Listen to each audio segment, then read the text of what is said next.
আমি লিখব চিঠি দেব তোমায়, পাখি পৌঁছে দিও রওজায়।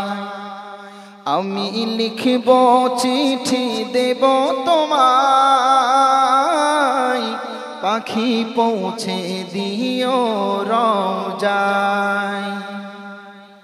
বলছি মক্কা মদিনাতে আল্লাহ রসুলের রওজাটা দেখবেন, হজ করার ইচ্ছা আছে তো আমাদের? আছে তো? এই কবি এই গজলের মাধ্যমে এটাই বললেন। আল্লাহ পাক আমাদের প্রত্যেককে হজ পালন করার তৌফিক দান করুন, বলেন আমিন।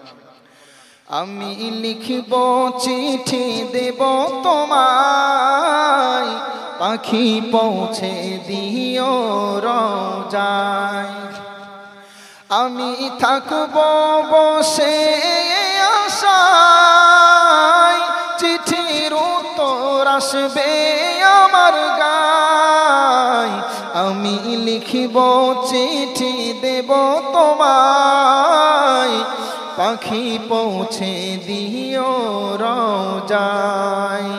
শুধু শোনা না, 500 টাকা করে ওয়াদা করতে বললাম, আপনারা করেন, এক্ষুনি দোয়া হয়ে যাবে, আর লেট করবো না আমি।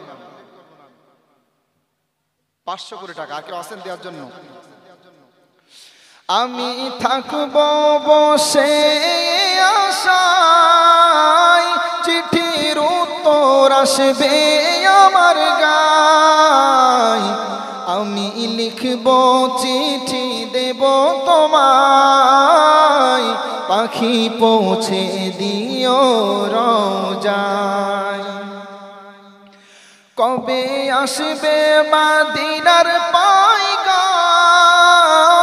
গায়ে বাঁধব হাজিদের হেরাম। ঠিক না? ঠিক বলেন। জানি না কবে হাজিদের হেরাম গায়ে বাঁধব, তাই তো কবি কত সুন্দর কথা বলছেন। কবে আসবে মদিনার পয়গাম, গায়ে বাঁধব হাজিদের হেরাম।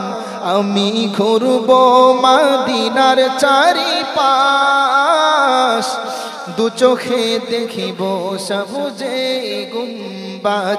আমি লিখব চিঠি দেব তোমায়, পাখি পৌঁছে দিও রওজায়।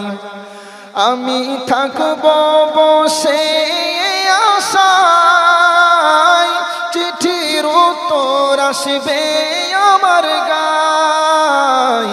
আমি লিখব চিঠি দেব তোমায়, পাখি পৌঁছে দিও রওজায়।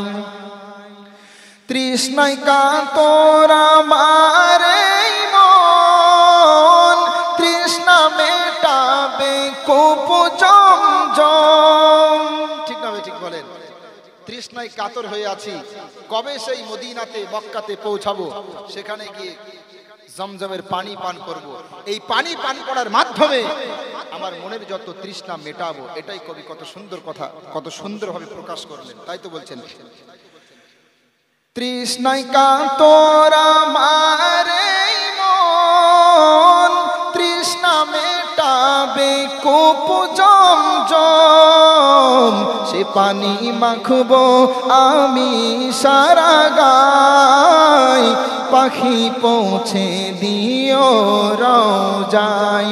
আমি লিখব চিঠি দেব তোমায়, পাখি পৌঁছে দিও রওজায়। যাই হোক, আজকে পর্যন্ত ইনশাআল্লাহ।